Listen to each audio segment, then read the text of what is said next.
Hey everybody, welcome back to another episode of Cryptid Cocktail Party, a show where we have a few drinks, share a few laughs, take a dive into the unknown. I'm your host Dave, and today I am joined by good friend, Bigfoot himself, Jamie Hurley. What's going on, man? Howdy, y'all. Uh, I'm just still being Bigfoot up here in New Hampshire. I wandered out into the wild last night. I know. To a good old grindcore show. It was fun. Yeah, I'm glad that like Ben's been doing a lot of stuff with Flight. Like that makes me really happy. If anyone is in the New Hampshire seacoast area, definitely go check out Flight Coffee in Dover. Ben's amazing. The shows there are amazing. I don't drink coffee really, but I'm assuming the coffee's amazing. I've seen pictures on Instagram. I don't either. Really yeah, good. They don't use any like that fake like pump syrup crap and stuff. Like all the stuff they make is I don't know anything about it because I don't drink it either, but it is lines out the door. I know, Yeah. like it's in them. So they're doing well. I'm proud They know of what that they're boy. doing. I'm proud of him. Yeah, Fucking big things. I mean, absolutely. he has a grill, so I mean, Yeah. but no, I'm glad you're doing good. I'm glad you ventured out of the house. I mean, I think the last time I was in New Hampshire, I got you to go out of your house for like a minute, and that was fun. You're Oh yeah, no, we went for more than a minute. Well, I know, but you're a homebody, but also your actual body is like falling apart whenever you step outside your front door. So It's falling apart inside, outside, everywhere. So, but you look good. You look healthy Yeah, at least. You don't look as like deathly. that's good, I guess. Yeah, you got some color in your skin. I'm taking what I can get. Yeah. Day at a time. Like to get back skating sound again, like an but alcoholic, just one day at a time, man. Take Yep, it as a kid. as I take a sippy poo right here. All right, Jamie. Well, I think I have a pretty good episode today. It's something a little different than what we normally do. Not in like Okay. terms of like subject matter, still cryptids and paranormal and shit. But I figured the story, because we're gonna go over a couple stories today. I feel like whenever you're on, I never just do one story. It's always like multiples. But it's not fearsome critters again. This is something a little different. How do I just I'll tell you what it is. It's cryptid hoaxes. I feel like there's been a lot of them recently, and there's been a lot over the years, and I feel like no one talks about them because I think they're afraid that if they admit their hoaxes, then a lot of their evidence will go away. Their entire worldview is going to shatter. Pretty much, yeah. And I feel like that's why you never hear like some podcasts and stuff cover it, but you don't really like even on like shows on like the History Channel, which for some reason shows a lot of cryptid and alien shit, and like Discovery, like they use some of these stories and people as like credible sources, and it's wild that people just let it fly. You know what I mean? Oh God, yeah. Like what's a crazy hair guy on Ancient Aliens? Oh fucking! I almost said Zach Galifianakis, but it's Giorgio A. Tsoukalos. Yes, yes. And I think you know about a mutual acquaintance we had that actually had like a semi-personal relationship with him. I'm sorry, what? Like a? Is this real? You never heard about this? No. Yes, this is real. Is this like is this like an off the record conversation we have to have? I don't think so. I'm not saying anything like really. Yeah, but I damning. need to know the name, so we'll save it for later. Because it sounds interesting. Oh, okay. Well, no, I should. I think it because of what you just said. I think it's important we know like who this guy is. Like you said, they have like sometimes random crazy people on there just talking about whatever. He's not a random crazy person. He's like the producer of the show. Like he's like full on like. I know he's like I think he's published like books and stuff. Yeah. And all type. The fact that Ancient Aliens is built off of like a grifter and hoaxer, and people believe that wholeheartedly blows my minds. Which I guess is a good segue into what we're going to be talking about. No, but you continue. I need to know. So a long story short, and I can kind of tell you the details later. Someone that we both know met this person at like an event that he was speaking at. Okay. And went up to get like an autograph and stuff, and if my memory serves correctly, like got that guy's number and actually ended up like talking back and forth with them for a while.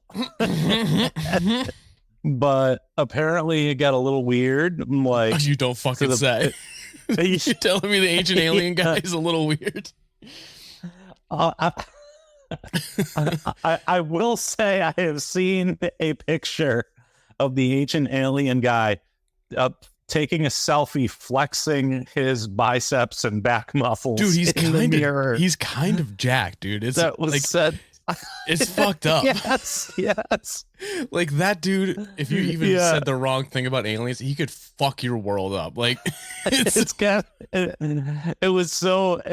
so wild. I'm shocked you never heard about this. No. I could tell you probably a little more details that I know. I just want to know off the record. I just want to know who the personal acquaintance is off the record. I want to know who it is, but we'll get to that. But anyways, ancient aliens is a good segue into what we're going to be talking about. Like I said, it's going to be cryptid hoaxes. Do you know of any that you can think of that have come to light? Like full blown stuff that's been proven to have been like a hoax. Yeah, because I want to know if this episode is going to be short because you've already heard all these.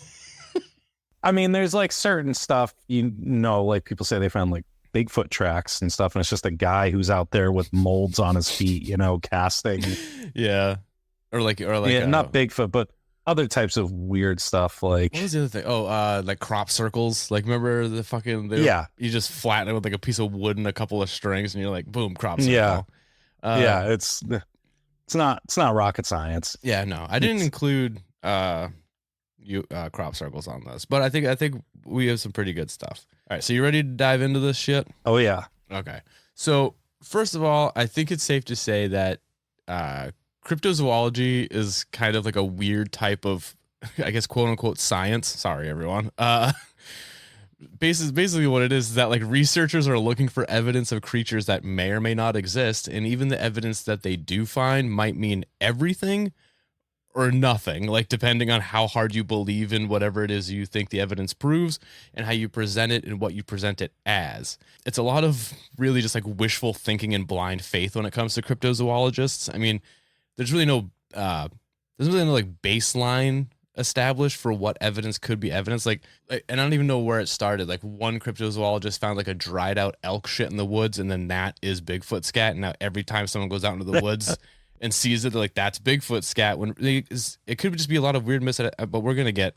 I think it started around like with just folklore, like people telling stories around a campfire. Well, like I know how cryptozoology started. I'm talking about like the evidence they found that they find and what people who find it today, like why they think that is the evidence. Proof. Yeah. Yeah, gotcha. So like there's a lot of wiggle room when it comes to the evidence for cryptozoology, tracks, poop, hair, that kind of shit. But since there is that wide margin of like what it could and what it couldn't be, it leaves a lot of room for grifters, whatever you want to call it, to like come in and feed off of like their naivete. I don't want to call it naivete. That's kind of shitty, but like their blind faith that what they're seeing is what it is. It's naivete. Fear plays a lot into it. Yeah, I guess. But this also doesn't just go for like cryptozoology. It also goes for like spectrology, which is the study of ghosts, and ufology as well. But today I thought it would be fun to go over some of the more massive hoaxes in the cryptozoology and spectrology world.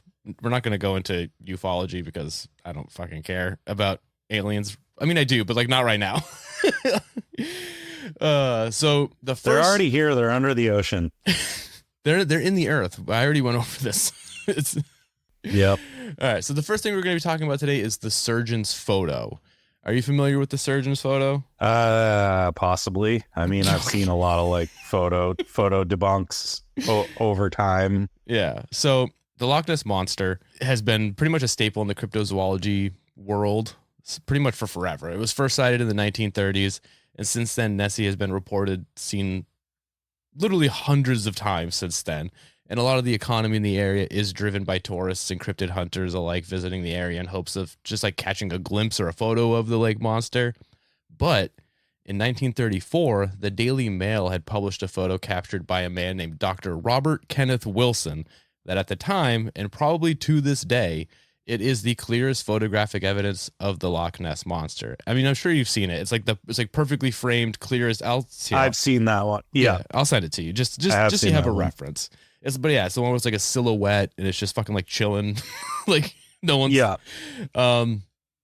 But that photo for almost 60 years was pretty much like proof positive that something was living in the lake. Yes, I've absolutely seen that photo. Yeah.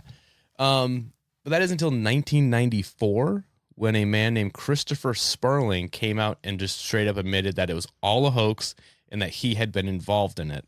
And this is his story. So Sperling was actually the son of a famous big game hunter named, wait for it, Marmaduke Wetherell, who awesome had been hired by the Daily Mail to hunt down the Loch Ness Monster.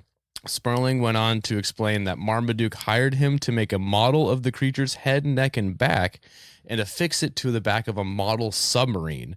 They took the photo, cropped the fuck out of it so that way you couldn't see anything as far as like anything to like scale for reference or anything like that. And they had Dr.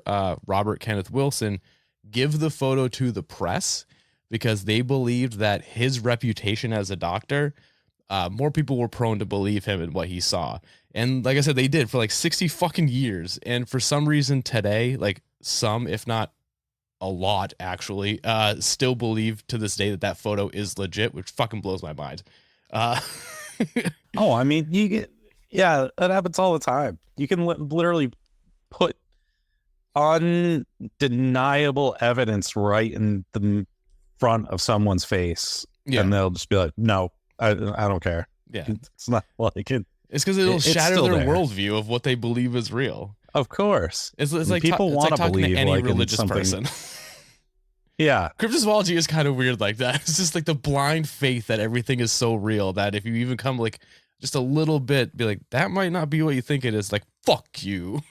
Georgie nope. Georgie Tsoukalos is going to beat you up for that. I'm not going to be surprised if we see more and more sort of cryptid stories and things along those lines now with the, development and, video production, art, AI, all that stuff. And just, with everything on the internet being thrown, especially, with the population getting older.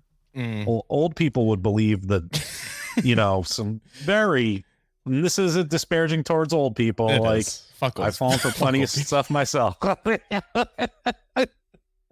But let's be real here. Like they click on a lot more bad links than we do. I mean, you already see that shit all over TikTok. Like fucking just shit gets spread around like crazy as fact. And it's wild. Like the Miami Mall alien shit that was going around for a while.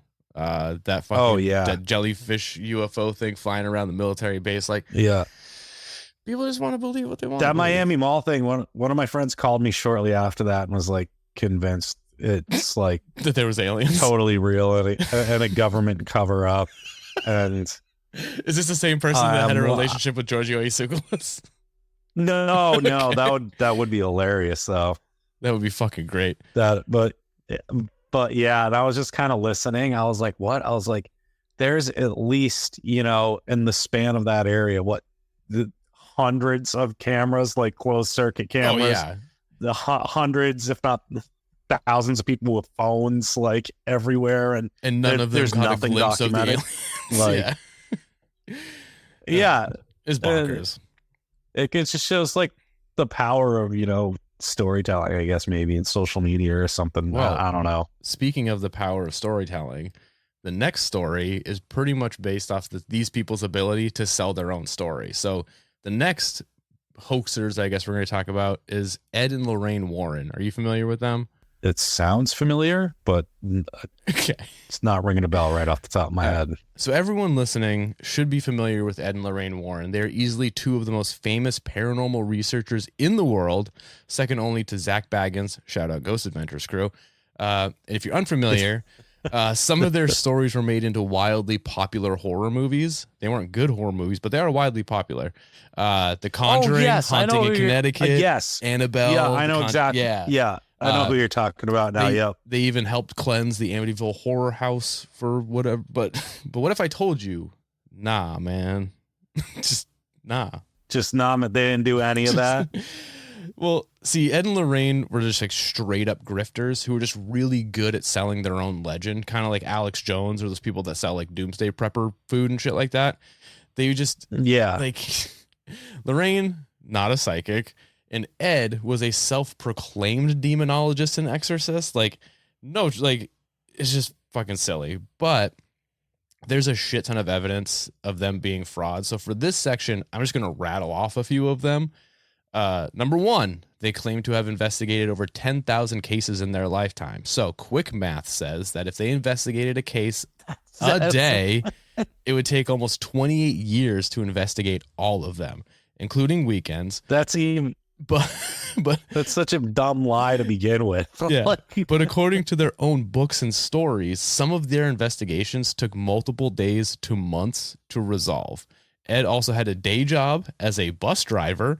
They were raising a child. They wrote several books and made numerous television appearances, as well as running a museum out of their home. So I don't know how they would find the time to investigate fucking 10,000 cases.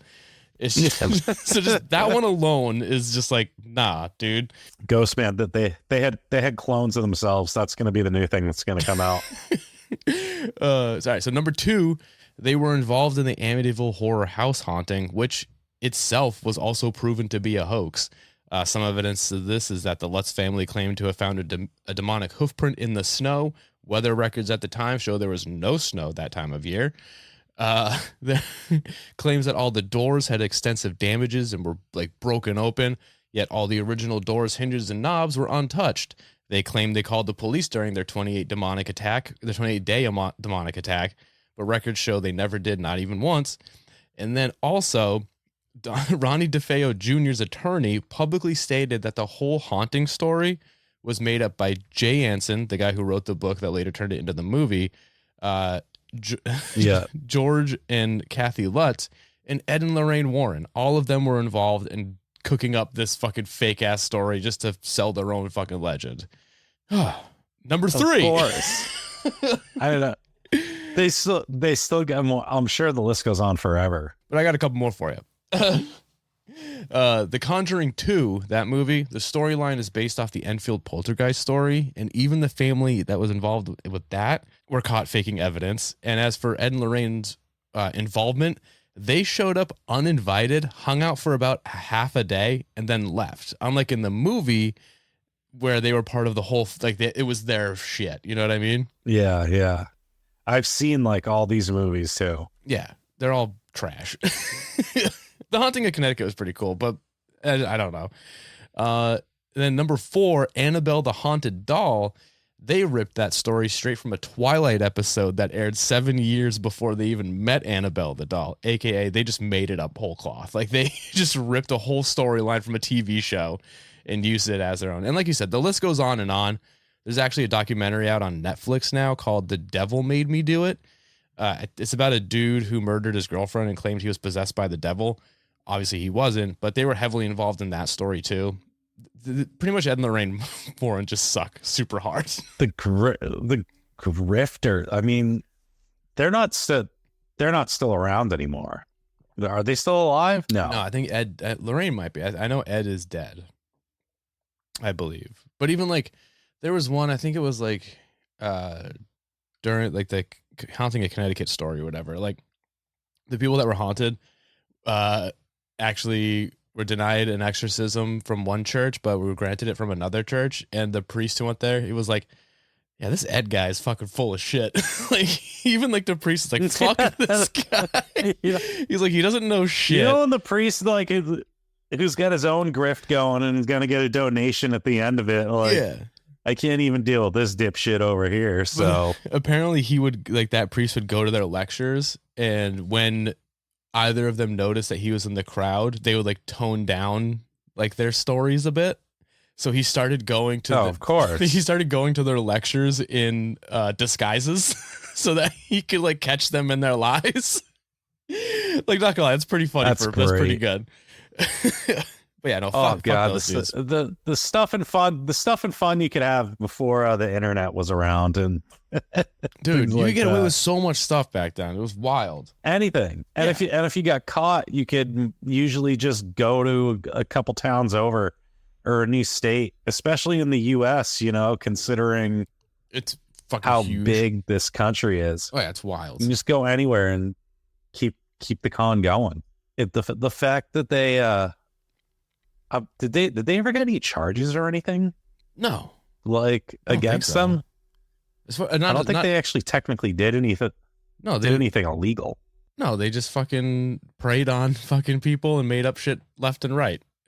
That's all they did. Yeah, Because they're fucking pieces of shit. You got ghosts in your blood. Better buy this. Better buy a Ed and Lorraine T-shirt right here. Yeah, pretty much. I mean, I don't know if they had merch, but if they did, I kind of fucking want it. Besides books. Oh, they definitely had merch. They had it in the back of their van whenever they were leaving the place. Yeah,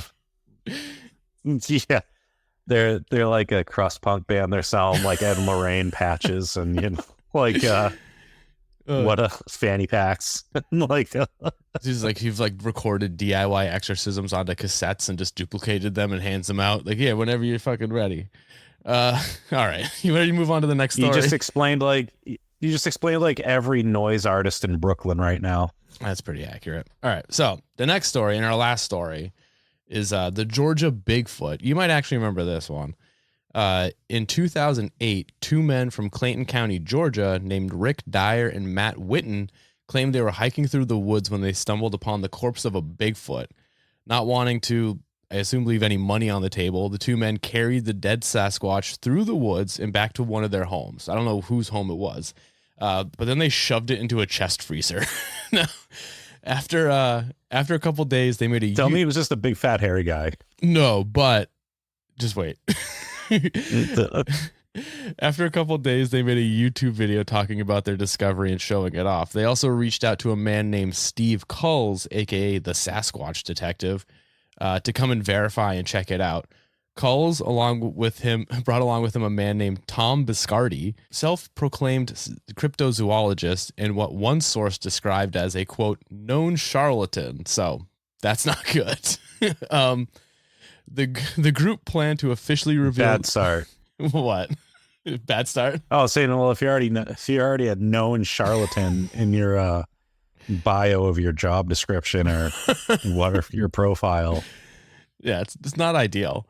All right, so the group planned to officially reveal the news to the public on the 1st of September, with Biscardi claiming that they had DNA of the creature sent off to a lab to be analyzed by a man named Dr. Kurt Nelson, and that the DNA came back as a hybrid of human and ape genetics. And for only $11 million, Biscardi would release the autopsy footage of the beast, which I guess was just him like chipping away at it, I guess. I don't know. That's such an obscene amount of money. That's a high number. Why right? aim so high? Why 11? He probably could have got 100,000 or something. Right? Some news agency would have bit. You didn't have to go so high. Yeah. No. It's like he should have just aimed so much lower and, conned a bunch of local news stations and timed it all at the same time. So just released all the footage and got the checks or whatever. You could have made this work for you. And I don't know why he just I don't know how they came to that number. I don't know how they evaluated the worth of $100 million. It is super Austin Powers. It's fucking bonkers. Now, as we've kind of already pointed out, the fact that this man Biscardi, the fact that he was involved, was already shooting up a shit ton of red flags. He's already known as a charlatan, and he's asking for $11 million for Bigfoot autopsy footage. But who did he ask? Just anyone? Did he just throw it out there as a bounty or something, or a reverse bounty, whatever? I don't think he. I honestly don't know how he announced that he wanted that much money. I honestly, but Jamie, it was when they released this photo of the creature in the chest freezer that real cryptozoologists had a fucking field day. And I'm gonna send you this photo because it's fucking silly as shit. All right. What made it? It looks like something. It looks like a dead coyote in a mask they bought from Party City or something. Just wait. No, like I said, they had a fucking field. They tore him apart. Lauren Coleman, the guy who runs the Cryptozoology Museum up in Portland, Maine, Him and the followers on his forum picked that photo to shreds and were even able to narrow down exactly what Bigfoot costume they bought and used for that photo. Oh my God, that's incredible. It's fucking wild. But needless to say, when they held their big press conference to reveal the specimen, the media that showed up was less than nice and were basically just there to shit on them. And I fucking love that so much. That's so fun. Oh my God. Again, they shot too high. Right? They shot too. They could have kept it hush hush, gone to like a couple different reporters, you know, yes. Been like, listen, I've got this. Your company's they blew it. They blew it. Dude, it's such a missed opportunity on their part. Like, it's fucking so dumb. Like, why would you do that? It's like they went to play roulette at the casino, and instead of getting, at least a 50% win betting on red or black, they just put it on 00 with no chance of getting it. They're like, we're going to get rich off of this right here. Instead of just taking I mean, props on them for like shooting their shot. They really tried, and they really thought they went for it. I mean, really, what's the worst that could happen? What happened to them? What's the best that could happen? They're $11 million richer. Yeah. That's something I always said when I used to like work in sales and stuff like that. I was like, what's the worst thing about asking someone or trying to like make a sale? They say no, then you're in like the exact same spot you were to begin with. Exactly. So yeah, they shot their shot. They did. Like they missed wildly, but they fucking bricked it, but it is what it is, man. I kind of applaud them for it. Where were these guys based out of? Did it say? It's Georgia, obviously. Okay. I mean, that's where the two dudes who quote unquote claimed they found the Bigfoot carcass. I don't know where this fucking grifter and the Sasquatch detective are from. I don't care. but good on them. I applaud them. From all different parts of the land. They really are. Grifters come in all shapes, sizes, multiple pairs of feet. Jesus Christ. All right. So, but there you have it, Jamie. There's just a few examples of some of the bigger hoaxes that have been known in the paranormal world. What do you think? How you feeling?